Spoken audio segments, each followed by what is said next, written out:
Assalamualaikum warahmatullahi wabarakatuh. Dalam video ini KRT Gus Fakih Wirahadiningrat menjelaskan berdasarkan fakta-fakta siapa itu habaib. Dari sini beliau menyoroti tentang bagaimana habaib itu selalu bulat dan banyak cincong yang menunjukkan bahwa mereka itu bukan dalam kebenaran. Sebab kalau benar itu biasanya tegas, tidak banyak cincong dan tidak bulat. Contohnya Habib Rizik Syihab pernah mewajib tes DNA pada mereka yang ingin menjadi Habib. Tetapi kemudian belakangan ini mantunya yang bernama Habib Hanif Alatas mengharamkan tes DNA. Nah, dari sini memperlihatkan bagaimana mereka itu bulat, tidak tegas. Tetapi yang dijelaskan oleh Gus Fakih dalam video ini jauh lebih lengkap dan lebih jelas, dan banyak hal-hal yang diungkap oleh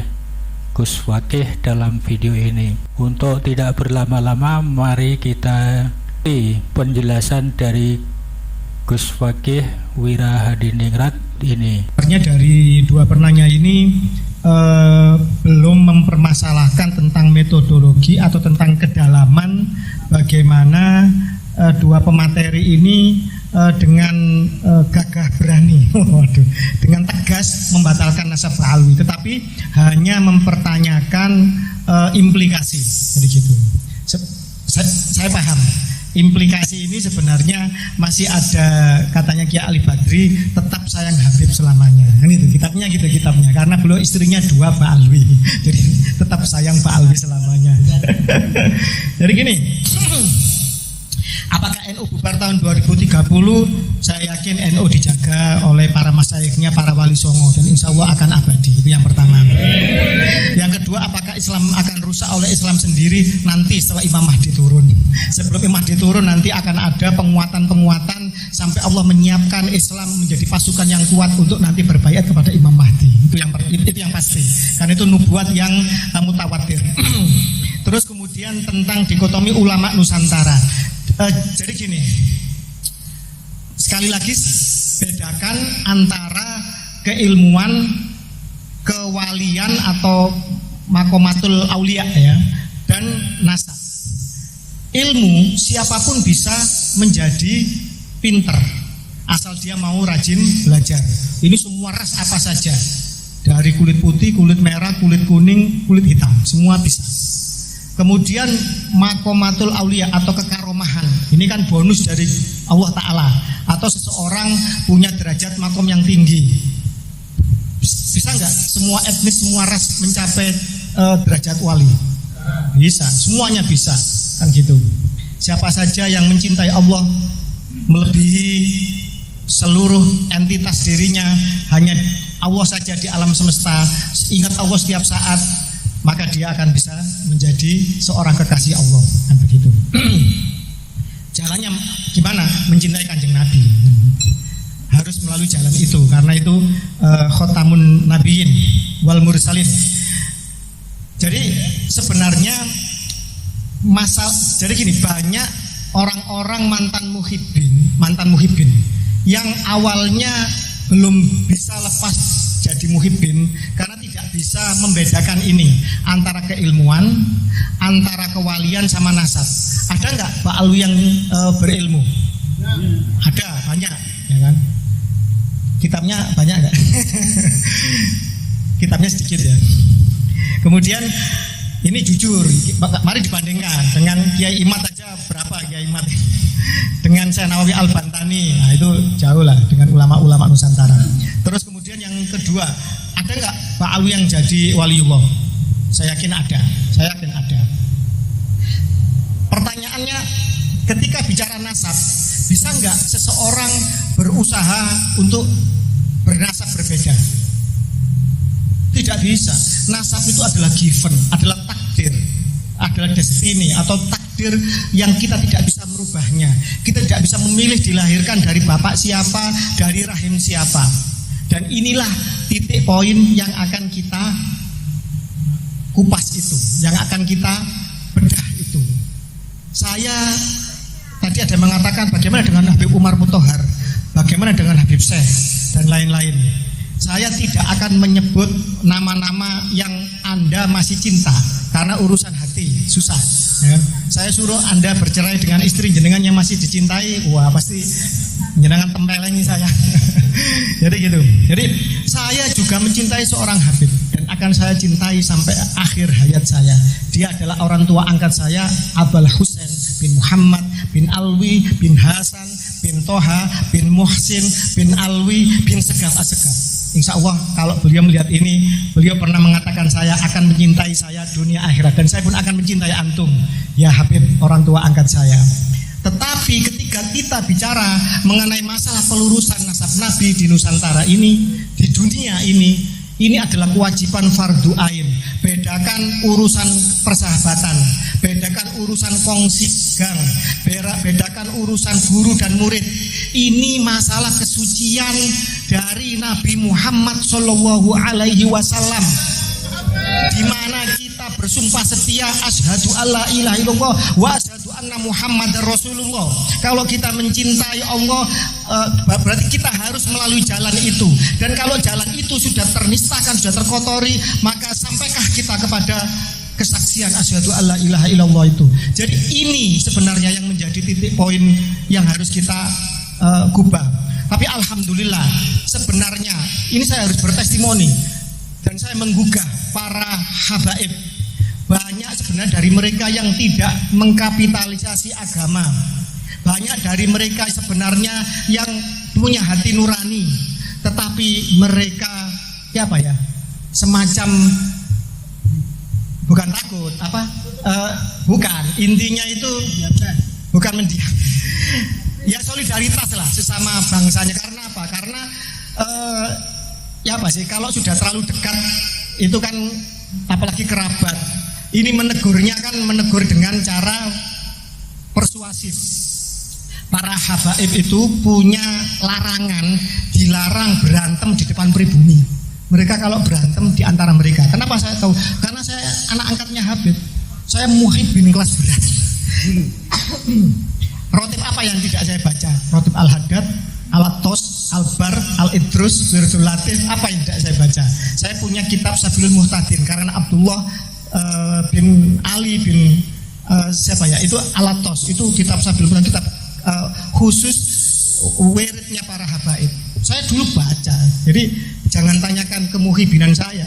Saya kemana-mana tidur, bareng, kemudian bepergian, luar biasa pokoknya. Jadi itu. Tetapi ketika bicara masalah ini, kita harus objektif, kita harus menempatkan Allah dan Rasulnya di atas segala-galanya. Tetapi alhamdulillah sebenarnya motivasi saya ini tadi kan ditanyakan sama beliau, belum saya jawab. Apa motivasi saya di dalam hal ini? Alhamdulillah orang tua angkat saya, ini testimoni ya, kan direkam ya. Orang tua angkat saya seorang Habib yang baik, seorang yang ahli ibadah, ahli riyadhah. Beliau pernah berkata kepada saya ketika saya minta izin, karena setelah ayah saya meninggal, ibu saya menitipkan sama beliau untuk diasuh sama beliau, untuk didik sama beliau. Kebetulan Habib yang baik, bukan yang merampas istrinya orang. Jadi beliau mengatakan bahwa beliau mengizinkan saya untuk membantu keluarga Wali Songo untuk aktif di dalam urusan ini. Beliau mengatakan 3 hal. Yang pertama, ente bakal tahu siapa nasabnya Wali Songo. Alhamdulillah. Sekarang Sayyid Syarif Maulana Nur Fadil Al-Bantani sudah terisbat sebagai keturunan Sunan Gunung Jati melalui Al-Bukhari, Al-Musawi, Al-Husaini. Sunan Giri sudah terisbat nasabnya dari beberapa nakoba termasuk Maroko. Dan ini akan menyusul seluruh keluarga Wali Songo, derajat ampel semuanya. Dan ada yang membuli Wali Songo hablum grupnya O. Kata siapa? Ini saya buka ya. Saya buka data ini langsung dari Ketua Nakoba Ansab Aulia Tis'a tentang hasil tes DNA salah satu keluarga Wali Songo. Ini isinya. Mana tadi? hasil tes keluarga DNA Wali Songo.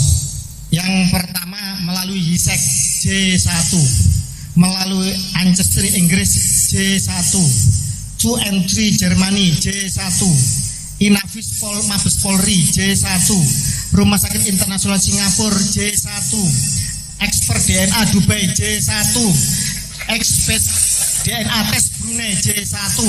Kalau keluarga Wali Songo telah terbukti haplogrup DNA-nya J1 dan ada SNP single nukleotida polimorfis keluarga Nabi Ahlul Bait Nabi, mana sekarang Pak Alwi? Orang kalau benar Pak, tidak banyak mulut, tidak banyak cincong, mudah pembuktiannya. Hei, kamu katanya punya mobil, punya? Mana mobilnya? Ini ada suratnya, STNK-nya ada, BPKB-nya ada. Bayar pajak, bayar. Itu kalau orang benar punya mobil. Tapi kalau nggak punya mobil, gaya-gaya pada tetangganya, kamu ada mobil, bulet jawabannya. Ya seperti itu, Yahudi ini. Wali Songo, ada nasabmu, ada catatannya, manuskripnya ada. Kamu berani isbat, berani, lolos, DNA, lolos. Ini Pak, orang yang benar. Perjuangan ini bukan untuk rebutan nasab jadi keluarga cucu Nabi, tidak. Kalau perlu tidak ada yang jadi cucu Nabi di Nusantara ini. Kalau perlu tidak ada yang terbukti jadi cucu Nabi. Kalau itu nanti hanya melahirkan perbudakan, melahirkan rasisme, melahirkan arogansi nasab, melahirkan kapitalisasi dan perbudakan spiritual. Tidak perlu dan tidak penting cucunya siapapun. Ini kan karena keluarga Wali Songo dihina 200 tahun. Keluarga Wali Songo dibelokkan nasabnya ke Yaman. Menurut kitab namanya Samsud Dohiro, karangan Abdullah Al-Masyhur ya, Abdurrahman Al-Masyhur, yang ditahqiq oleh dia sahab. Menurut Van den Berg, jelas tertulis di situ kok. Menurut Van den Berg kok, katanya Wali Songo ke Yaman. Katanya Profesor Dr. Agus Sunyoto di dalam Atlas Wali Songo itu adalah apa? Spekulatif. Jelas kata-katanya, nasab rakitan spekulatif, jelas kata-katanya spekulatif. Beliau seorang pakar sejarah, meneliti manuskrip ke luar negeri, ke Leiden, ke Belanda, ke lain-lain. Beliau memahami tentang tes karbon dan lain-lain. Spekulatif nasab Wali Songo yang ke Yaman itu. Tetapi hasil dari isbat internasional jelas kok keluarga Wali Songo diakui oleh nakoba-nakoba dunia. Pertanyaannya, hei Pak Alwi Yaman, yang mengaku cucu Nabi, yang menyombongkan sebagai cucu Nabi, yang menjual nasabmu untuk memakan darah dan keringatnya dan hartanya pribumi Nusantara. Mana tes DNA-mu? Mana susunan nasabmu? Mana isbat internasionalmu? Kosong. Apakah masih kita percaya mereka sebagai cucu Nabi? Tidak. Jelas, orang benar itu jawabnya tegas. Kalau orang salah bulet, mertuanya ngomong kita harus tes DNA, mertuanya haram tes DNA. Nah, ini mertua sama mantu kok bulet ini ya kan, mungkin menantu durhaka ini. Jadi itu jawabannya. Jadi terkait masalah Anda jadi muhibbin atau mbak itu beda urusan. Tetapi dalam narasi ini kita harus tegas. Jadi gini, antara habaib yang kasar maupun yang halus kita anggap sama dulu. Selama mereka menarasikan dirinya sebagai cucu Nabi, wajib kita mempertanyakannya. Siapapun dia, guru, misalkan guru kita pun, apakah saya tanya, apakah guru Anda maksum, terjaga dari noda dan dosa? Guru kita tidak maksum, mungkin salah. Pertanyaannya, bukankah Mbah Hasyim As'ari, Mbah Mun dan lain-lain, mereka kan selalu menjual itu. Kiai-kiai sesepuh kita dikatakan mengakui mereka sebagai muhibbin. Pertanyaannya sekali lagi saya katakan, apa sebutan mereka untuk kiai-kiai kita? Ahwal dan ajam. Apa ahwal itu? Katanya paman saudara dari ibu. Sebenarnya itu plesetan dari anjing. Honden and verboden apa? Anjing dan pribumi dilarang masuk. Itu adalah peribahasa yang ditetapkan oleh Belanda ketika segregasi kelas di zaman penjajahan. Ajam apa? Orang di luar bangsa Arab. Loh, mereka loh yang bukan orang Arab, orang Kaukasus. Mereka itu orang Bani Khazar. Saya sudah menulis, coba dicari, bahwa mereka adalah keturunan dari Khazar. Tes DNA mereka membuktikan itu. Situs DNA Yahudi membuktikan itu. Kemudian mereka menyebar ke semua bangsa. Mereka menjadi Yahudi Sephardic, Yahudi Askenazik, menjadi Yahudi Kaifen, Bene, Koji, Igbo, Alfa. Dan mereka datang ke Indonesia dibawa oleh siapa? Kitab Al-Istizadah, karangan Alwi, ya, Muhsin bin Ali bin Abdurrahman bin Ubaidillah, cucu dari Mufti Tarim pada zaman itu, Abdurrahman bin Ubaidillah. Itu jelas-jelas mengatakan mereka 100% diangkut oleh Belanda. Bahkan mereka sangat tamak, sangat serakah, dan bahkan kemudian disayangkan oleh para ulama-ulama Hadramut sendiri. Ini yang nulis Pak Alwi sendiri ini, bahwa mereka menyayangkan kenapa kok mau bekerja kepada penjajah kafir Harbi yang menjajah negeri Muslim. Bahkan kemudian mereka mau menyuap ulama-ulama Tarim supaya melegalkan pernikahan rasisme atas dasar kafaah, bahwa perempuan-perempuan mereka haram, hukumnya zina, dikawin oleh di luar mereka, termasuk Baraja. Mana Baraja? Termasuk golongan Al-Irsyad. Padahal Baraja, Al-Katiri, At-Tamimi ini adalah asli Bani Quraisy keturunan Ismail. Tetapi ketika mereka datang ke Nusantara, mereka disuruh untuk mencium tangannya orang-orang Yahudi yang ngaku cucu Nabi ini. Pak, ini penipuan 200 tahun. Mohon maaf, tidak hanya Indonesia yang pernah mengalami seperti ini. Orang-orang Khazar mengaku sebagai cucu Nabi. Mereka membuat dinasti Fatimiyah. Rajanya bernama Ubaidillah Al-Habib. Itu suka menyodomi orang di tengah pasar. Baca kitab sejarahnya Larry Gornick dari Koinuko, seorang Yahudi yang pernah diusir kabilahnya Nabi Muhammad. Dia seorang sejarawan dan seorang matematikawan. Baca dinasti Fatimiyah, bagaimana raja-rajanya, sultan-sultannya melakukan kebiadaban. Kemudian mereka menuhankan Ali. Mereka merofido Syiah, itu menjadi Syiah yang sangat-sangat menuhankan Ali. Mereka melencengkan ajaran Ahlul Bait Nabi menjadi ajaran yang sesat. Mereka juga menyusup di banyak negeri dan bangsa. Mohon maaf, King Richard Inggris, haplogrupnya G, bapaknya Henry, haplogrupnya I, ibunya orang putri Prancis. Kok bisa bapaknya I, anaknya G? Ini mengobarkan perang salib ketiga.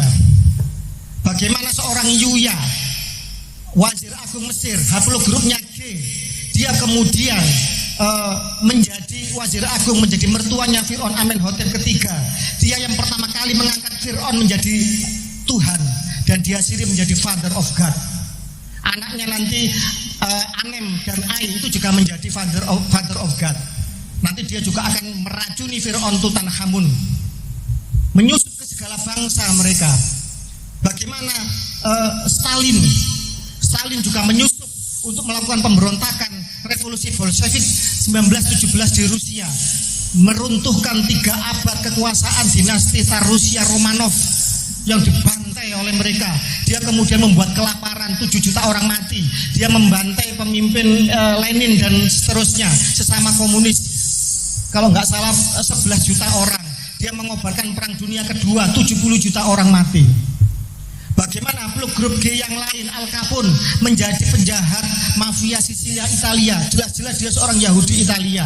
Dalam dirinya ada G, P303. P303 ini, kode ini juga ada di dalam Pak Alwi Yaman. Yang bicara ilmu pengetahuan, Pak, bukan saya yang bicara, ahli genetik. Bagaimana ikonoklasme di dalam Bizantium atau Romawi Timur. Ikonoklasme ini menghancurkan ikon-ikon Kristen Ortodok di zaman itu. Ketika kemudian Raja, sebentar, banyak yang ditulis jadi lupa. Di mana ketika Raja Leo ketiga bersahabat dengan Hagan Bihar, seorang raja bangsa Khazar, haplogrup G. Kemudian dia punya anak Konstantinus V, dinikahkan dengan Zikzak atau Iren, anaknya Kagan Bahar itu, raja Raja Khazar itu. Kemudian akhirnya punya anak Leo keempat. Leo ketiga, Konstantinus kelima, dan Leo keempat ini menghancurkan simbol-simbol agama Kristen Ortodok, sehingga sampai hari ini Kristen Ortodok yang banyak di Rusia begitu bencinya kepada orang-orang Khazar yang ada di Israel.